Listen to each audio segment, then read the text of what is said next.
Hello student, स्वागत है आप सभी का अपने YouTube channel bio study point पे। आज के इस वीडियो में हम पढ़ेंगे आइसो बाइलेटरल लीफ यानी मोनोकार्टिडांस लीफ की एनाटॉमी।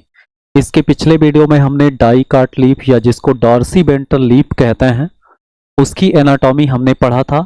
हमने देखा था कि किस तरह से उसमें एपिडर्मिस मतलब अपर एपिडर्मिस और लोअर एपिडर्मिस पाया जाता था। दोनों के बीच में मेजोफिल टिश्यू था जो डिफरेंशिएटेड होता है दो प्रकार के टिश्यू में। एक को पैलिसेड टिश्यू कहा जाता था और दूसरे को स्पॉन्जी पैरेन्काइमा या स्पॉन्जी टिश्यू कहा जाता था। उसके बाद वैस्कुलर बंडल पाया जाता था। वैस्कुलर बंडल जो है वो सराउंडेड होता था किसके द्वारा, तो आप कहोगे कि बंडल शीथ सेल्स के द्वारा या बंडल शीथ के द्वारा सराउंडेड होता था। अब देखेंगे कि डाइकार्ट लीफ में आप देखेंगे तो उसमें लोअर एपिडर्मिस पर ही केवल स्टोमेटा देखने को मिलता था, यानी वो जो है हाइपोस्टोमेटिक होते थे।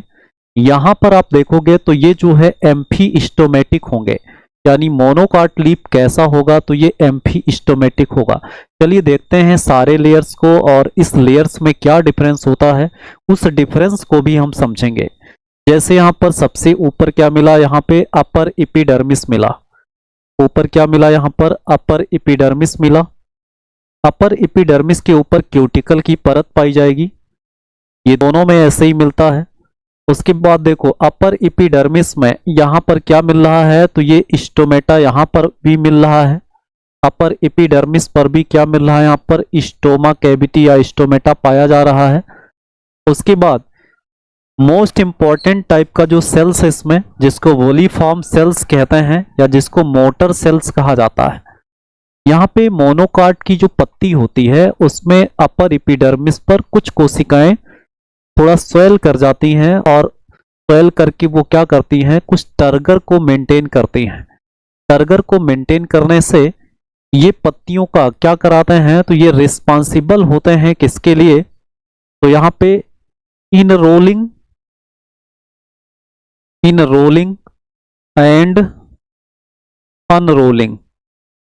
And unrolling of leaf. ऐसा क्वेश्चन आपसे पूछा जाएगा कि जो ग्रासेस या जो मोनोकार्टिडांस लीफ होता है उसमें रोलिंग और अनरोलिंग की जो प्रक्रिया है वो किसके कारण होती है, तो आप कहोगे कि उसके अपर एपिडर्मिस में पाए जाने वाले वोलिफॉर्म सेल्स जिसको मोटर सेल के नाम से जानते हैं, ये मोनोकार्ट लीफ का कैरेक्टरिस्टिक फीचर है, ये डाइकार्ट में नहीं पाया जाता है। चलिए अब हम देखते हैं इसमें क्या, नीचे की तरफ लोअर एपिडर्मिस, यहां पर भी स्टोमेटा मिलेगा। तो स्टोमेटा दोनों जगह मिलता है तो इसको क्या कहते हैं, तो इसको हम एम्फीस्टोमेटिक कहते हैं। इसको क्या कहेंगे, एम्फीस्टोमेटिक कहेंगे।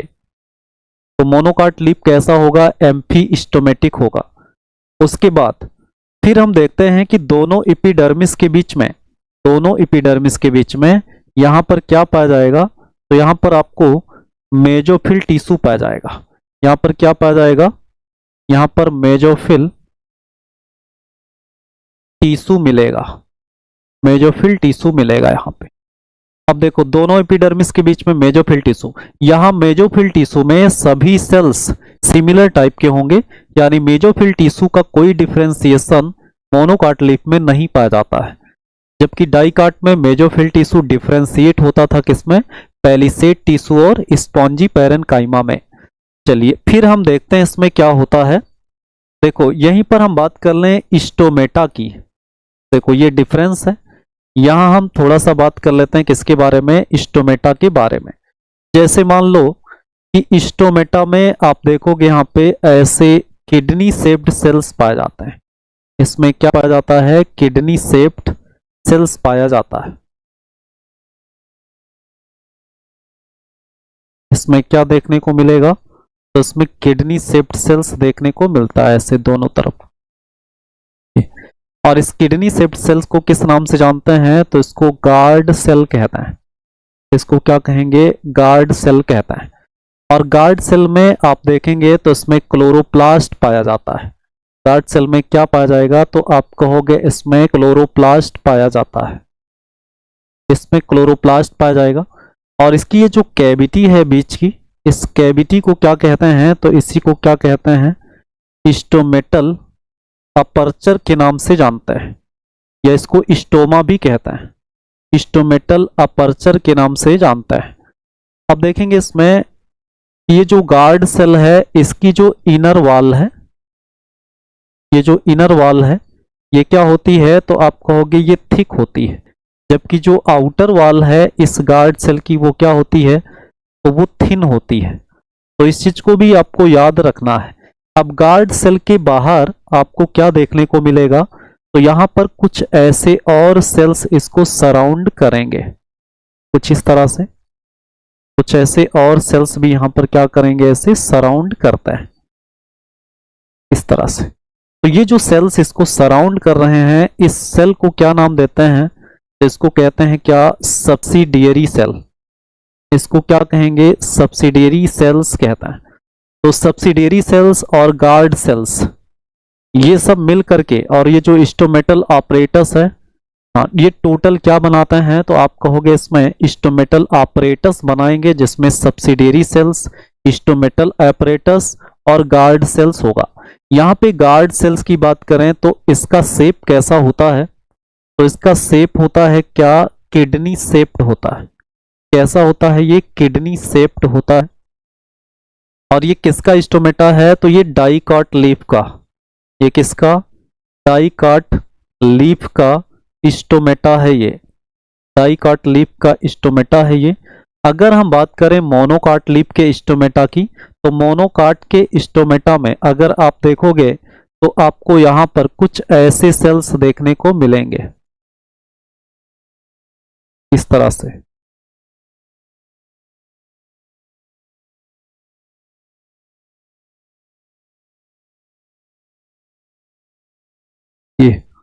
ये डंबल शेप्ड सेल्स होगा। उसके बाद फिर देखोगे यहां पे इसमें भी क्या पाया जाएगा, सब्सिडियरी सेल्स पाए जाएंगे। इसमें भी क्या देखने को मिलेगा, सब्सिडियरी सेल्स। अब आप क्या कहोगे इसमें, देखो इसमें भी तो कौन से सेल्स पाए जा रहे हैं, यहाँ पे ये गार्ड सेल्स ही हैं, लेकिन ये मोनोकॉट लीफ के गार्ड सेल्स या ये स्टोमेटल आप क्या है, अपर्चर है। और ये जो सेल गार्ड सेल यहाँ पर दिखाई दे रहा है, इसका शेप कैसा होता है, तो इसका शेप कैसा हो जाएगा यहाँ पर, तो इसको कहते हैं डंबल शेप्ड। इसको क्या कहते हैं, डंबल शेप्ड कहते हैं। डंबल शेप्ड यहाँ पर क्या मिलेगा, गार्ड सेल मिलेगा। तो इस तरह से ये किस में मिलेगा, तो आप कहोगे कि ये मोनोकॉट में मिलता है। मोनोकॉट की जो पत्ती है, उस पत्ती में जो स्टोमेटा होगा उसमें गार्ड सेल का शेप कैसा होगा, डंबल शेप्ड। जबकि यहाँ पर गार्ड सेल कैसा होता है, तो ये गार्ड सेल कैसा हो जाएगा, किडनी शेप्ड हो जाएगा। ये डिफरेंस आपको जो है समझना रहता है। चलिए ये स्टोमेटा में हमने डिफरेंस यहां पर बता दिया, डाइकॉट और मोनोकॉट लीफ में। अब देखो यहाँ पे वैस्कुलर टिश्यू पाया जाएगा, और वैस्कुलर टिश्यू में आपको क्या मिलेगा, जाइलम मिलेगा, और जाइलम के बाद यहाँ पर क्या मिलेगा, फ्लोएम मिलेगा। जो लार्ज साइज के जाइलम और फ्लोएम होंगे, उनके बीच बीच में आपको स्केलेरन काइमा के क्या देखने को मिलेंगे, पैचेज। एक पॉइंट ये देखना आपको, स्केलेरन काइमा के पैचेज जो है वो पूरे वैस्कुलर बंडल को सराउंड करता है। और फिर आप देखोगे यहाँ पर बंडल सीथ पाया जाता है। बंडल सीथ की बात करें तो आप ये बंडल सीथ सेल कौन सा होगा, तो आप कहोगे कि ये जो पूरा सेल्स है, ये जो पूरा सेल्स ऐसे बाहर बाहर लेयर बनाता है, इसी को क्या कहते हैं, बंडल सीथ सेल्स कहते हैं। ये बंडल सीथ सेल है। और आप जानते हैं मोनोकॉट लीफ में बंडल सीथ सेल बहुत इंपॉर्टेंट हुआ, क्योंकि यहां पर एक फिनोमेना इससे जुड़ा हुआ है। चलिए उसको भी यहां पर हम बताते हैं। देखो अगर हम मोनोकॉट लीफ की बात करें, तो मोनोकॉट लीफ में अगर यहां पर आपको वैस्कुलर बंडल मिलेगा, मान लो यहां पर आपको वैस्कुलर बंडल मिल रहा है, मतलब जाइलम मिल रहा है और क्या मिल रहा है, फ्लोएम मिल रहा है। तो ये वैस्कुलर बंडल मिल रहा है, तो इस वैस्कुलर बंडल को सराउंड करने वाले यहां पर एक या दो लेयर ऑफ सेल्स पाए जाएंगे। यहां पे ये मोनोकॉट की बात हम करते हैं, इसकी बात करेंगे, यहां पे मोनोकॉट की बात करेंगे। तो यहां पर एक सेल का लेयर आपको बाहर दिखेगा ऐसे, देखिए ये सेल का क्या है, पूरा लेयर है जो किसको सराउंड कर रहा है। यहाँ पे तो ये सराउंड कर रहा है किसको, वेस्कुलर बंडल को, तो इसको बंडल शीथ कहेंगे। उसके बाद आप देखोगे कि यहाँ पर बाहर बाहर भी सेल का ऐसे पूरा क्या मिलेगा, यहाँ पे एक और लेयर देखने को मिलता है। यहाँ पर एक और लेयर देखने को मिलता है और ये बहुत इंपॉर्टेंट है, इससे क्वेश्चन भी पूछे जाते हैं। तो बाहर बाहर की तरफ यहाँ पर ये जो सेल्स लार्ज साइज के मिल रहे हैं, ये जो पूरा लेयर बन रहा है, ये आपको दोनों क्या मिल रहा है, ये दोनों ही क्या होते हैं, तो ये दोनों ही क्या होते हैं, बंडल शीथ होते हैं। दोनों ही क्या होते हैं, तो बंडल शीथ होते हैं, बंडल शीथ होता है। अब देखोगे आप लोग कि जो यहाँ पे बंडल शीथ कितने हैं यहाँ पर, तो 2 बंडल शीथ आपको देखने को मिल रहा है। मोनोकाट में कितने बंडल शीथ देखने को मिलेंगे, तो 2 बंडल शीथ देखने को मिलेगा। अब देखो इसमें कि जो बाहर वाला बंडल शीथ है उसके सेल्स जो है वो लार्ज हैं, ये लार्ज हैं और ये थिन वाल्ड है। ये क्या होते हैं, थिन वाल्ड होता है, थिन वाल्ड होते हैं। और ये कैसा लेयर बनाते हैं, तो ये ट्रांसल्यूसेंट होता है। ये कैसा लेयर होते हैं, ट्रांसल्यूसेंट लेयर बनाता है। तो थिन वाल्ड और ट्रांसल्यूसेंट लेयर बनाएंगे। और इंपॉर्टेंट ये है कि इसमें क्या पाया जाता है, तो इसमें क्लोरोप्लास्ट पाया जाएगा। इसमें क्या पाया जाएगा, क्लोरोप्लास्ट। इस कोशिकाओं में क्लोरोप्लास्ट मिलेगा और जो क्लोरोप्लास्ट कैसा होगा, तो आप कहोगे क्या, ए ग्रेनल क्लोरोप्लास्ट पाया जाएगा।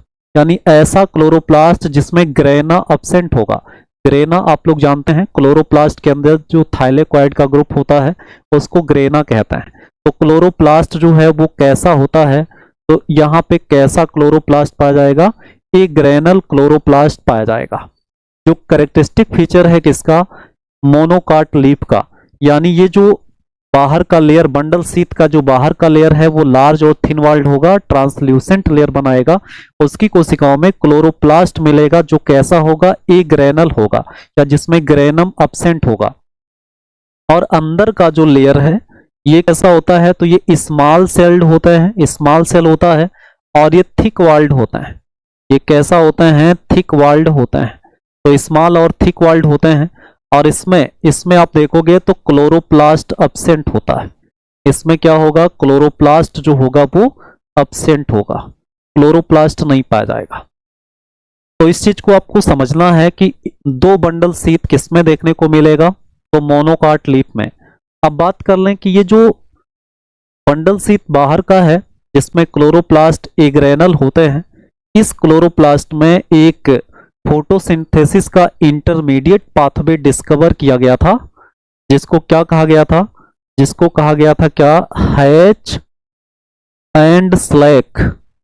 Hatch and slack, hatch and slack आपको दिख रहा है, देखो hatch and slack pathway, pathway of CO2 fixation. CO2 fixation का कौन सा पाथवे, तो आप कहोगे hatch and slack pathway. Hatch और स्लैक कहाँ के थे, तो ये ऑस्ट्रेलिया के थे और इन्होंने 1966 में मोनोकाट की पत्ती में जो बंडल शीथ सेल होता है उस बंडल शीथ सेल में कौन से साइकिल को डिस्कवर किया, हैच और स्लैक को। यहाँ पे इनके पाथवे को किस नाम से जानते हैं, तो इनके पाथवे को C4 साइकिल के नाम से भी जानते हैं, C4 साइकिल के नाम से जानते हैं। और जिसमें इस तरह का बंडल शीथ मिलता है, ऐसी पत्ती को या ऐसे पत्ती की एनाटॉमी को किस नाम से जानते हैं, तो उसको क्रेंज एनाटॉमी कहता है। उसको क्या कहते हैं, क्रेंज एनाटॉमी कहते हैं, क्रेंज एनाटॉमी। जिसमें क्या होगा, वेस्कुलर बंडल वो बंडल शीथ सेल्स के द्वारा क्या होगा, कवर्ड होगा। तो ऐसे लीफ के एनाटॉमी को क्या कहते हैं, क्रेंज एनाटॉमी कहते हैं। जिसमें बंडल शीथ सेल में कौन सा साइकिल होता है, हैच एंड स्लैक साइकिल, जिसको C4 साइकिल कहते हैं। आपने देखा होगा कि C3 साइकिल और C4 साइकिल ये दोनों साइकिल आपको CO2 के फिक्सेशन में देखने को मिलते हैं। अगर C4 साइकिल की बात करें तो C4 साइकिल इसको क्यों कहते हैं, क्योंकि आप देखोगे इस साइकिल में जो फर्स्ट स्टेबल प्रोडक्ट बनता है फर्स्ट स्टेबल प्रोडक्ट जो बनता है उसका नाम क्या है, तो उसका नाम क्या है, तो यहां पर आप कहोगे ऑक्जेलो एसिटिक एसिड है। फर्स्ट स्टेबल प्रोडक्ट क्या है, ऑक्जेलो एसिटिक एसिड, जो क्या होता है, जो 4 कार्बन वाला कंपाउंड है। तो 4 कार्बन वाला एसिड यहां पर बन रहा है पहला स्टेबल प्रोडक्ट। इसीलिए इस साइकिल को क्या कहते हैं, इस साइकिल को C4 साइकिल कहते हैं, जिसको डिस्कवर किया था किसने, हैच एंड स्लैक ने। जो C4 साइकिल कहां पर कंप्लीट होता है, तो आप कहोगे ये पत्ती के बंडल शीथ सेल में। तो ये हैच और स्लैक का नाम आएगा। C4 की बात आ ही गई है तो थोड़ा और बता देते हैं आपको। C4 साइकिल में जो प्राइमरी एक्सेप्टर ऑफ CO2 है, अगर यहाँ पे C4 साइकिल में इसकी बात होती है तो प्राइमरी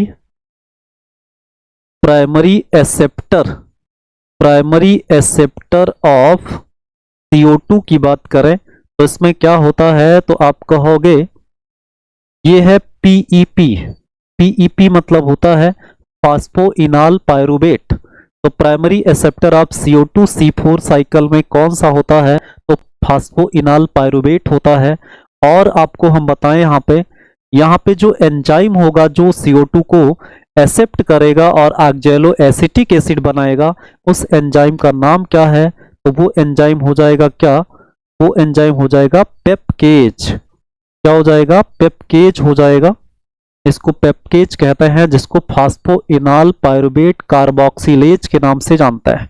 तो पेप्केज एंजाइम होगा जो CO2 को एक्सेप्ट करके और पहला स्टेबल कंपाउंड बनाएगा, जिसको ऑक्जेलो एसिटिक एसिड कहते हैं, जो किससे बनेगा, जो फास्फोइनाल पायरुवेट से बनेगा। जब इसमें किसको ऐड किया जाएगा, CO2 को। जब इसमें किसको ऐड किया जाएगा, CO2 को। और CO2 को ऐड कौन करेगा, तो आप कहोगे यहां पर किसका रोल होगा, पेप्केज का। तो इस तरह से अब आप ये भी देखो कि अगर जो है, अगर यहाँ पे एक ग्लूकोज बनाने के लिए 6 कार्बन डाइऑक्साइड या 6 कार्बन की जरूरत होती है, आपको पता होना चाहिए। और यहाँ पे आप देखो, यहाँ अगर 6 CO2 को रिड्यूस करना है, अगर 6 CO2 को रिड्यूस करना है तो रिड्यूस करके ही तो ग्लूकोज बनेगा। अगर 6 CO2 को रिड्यूस किया जाएगा तो उसमें कितना NADPH2 और क्या बनेगा, ATP कितना खर्च होगा, तो आप कहोगे यहाँ पे 12 NADPH2 खर्च होगा, 12 NADPH2 होगा। और क्या खर्च होता है यहाँ पे, तो आप कहोगे 30 ATP खर्च होता है। क्या खर्च होता है यहाँ पर, 30 ATP खर्च होगा। अगर C3 साइकिल होता, अगर C3 साइकिल होता तो उसमें क्या देखने को मिलता, 12 NADPH2 और केवल 18 ATP ही खर्च होता है। यहाँ पर 12 ATP ज्यादा खर्च होगा 6 CO2 को रिड्यूस कराने में। और ये सारी चीजें किससे संबंधित है, हैच और स्लैक से। ये सारी चीजें कहां पर कंप्लीट होती हैं, तो आप कहोगे ये बंडल शीथ सेल में होती हैं। तो ऐसा एनाटॉमी जिसमें मिलेगा उसको हम क्या कहेंगे, उसको C4 प्लांट कहेंगे। और C4 प्लांट मेनली जो है ये क्या होते हैं, ग्रासेस, या इसको क्या नाम देते हैं, ग्रासेस। जैसे इसमें क्या हो जाएगा, जैसे सुगर केन हो जाएगा, सुगर केन हो जाएगा। जैसे यहाँ पर क्या हो जाएगा, मेज हो जाएगा। जैसे यहाँ पर जो है साइप्रस हो जाएगा, साइप्रस रोटेंडस हो जाएगा, जिसको मोथा कहते हैं। ऐसे बहुत सारे C4 प्लांट आएंगे जिसकी पत्ती में ऐसा स्ट्रक्चर होगा और जिसमें कौन सा साइकिल चलेगा, तो C4 साइकिल चलेगा, जिसको हैच एंड स्लैक साइकिल कहते हैं। तो ये भी आपको समझ लेना है। चलिए अब हम देखते हैं यहाँ पर क्या है। देखो ये जाइलम फ्लोएम हो गया, बंडल शीथ हो गया, ये सारी चीजें आपको मिल जाएंगी। अब देखो डिफरेंस की बात कर लेते हैं यहाँ पे। चलो डिफरेंस की बात करेंगे तो डाइकाट और मोनोकाट लीफ। डाइकाट लीफ कैसा होता है, तो डॉर्सीवेंट्रल होता है और ये आइसोबाइलेटरल होता है। इसमें स्टोमेटा कैसा होता है, हाइपोस्टोमेटिक मतलब केवल लोअर एपिडर्मिस पर ही स्टोमेटा मिलेगा। यहाँ पर क्या मिलता है, दोनों अपर और लोअर दोनों एपिडर्मिस पर आपको स्टोमेटा मिलेगा। यहाँ मोटर सेल्स और बोलीफॉर्म सेल्स अब्सेंट होगा, ये केवल किस में पाया जाएगा, तो ये प्रेजेंट होगा केवल अपर एपिडर्मिस में। कहां पर? मोनोकाट लीफ में।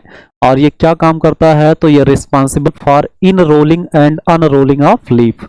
उसके बाद मेजोफिल डिफरेंशिएट होगा किसमें? पैलिसेड और स्पॉन्जी पैरेन्काइमा में। लेकिन यहां मेजोफिल डिफरेंशिएट नहीं होगा, जैसा कि अभी आपने डायग्राम में देखा। उसके बाद above and below large vascular bundle, जो लार्ज वैस्कुलर बंडल हैं उसके ऊपर और नीचे पैरेन्काइमेटस या कोलेनकाइमेटस सेल्स के क्या पाए जाते हैं? पैचेस पाए जाते हैं। जबकि यहाँ पर स्केलेनकाइमेटस सेल्स पैचेस पाए जाते हैं इसके बीच में, अपर और मतलब एबव और below the large vascular bundle, जो लार्ज साइज के वैस्कुलर बंडल हैं उसके ऊपर और नीचे स्केलेनकाइमेटस सेल के पैचेस मिलेंगे। यहाँ पर पैरेन्काइमेटस और कोलेनकाइमेटस पैचेस मिलेंगे। तो इस तरह से आप इसको क्लियर कर लेंगे।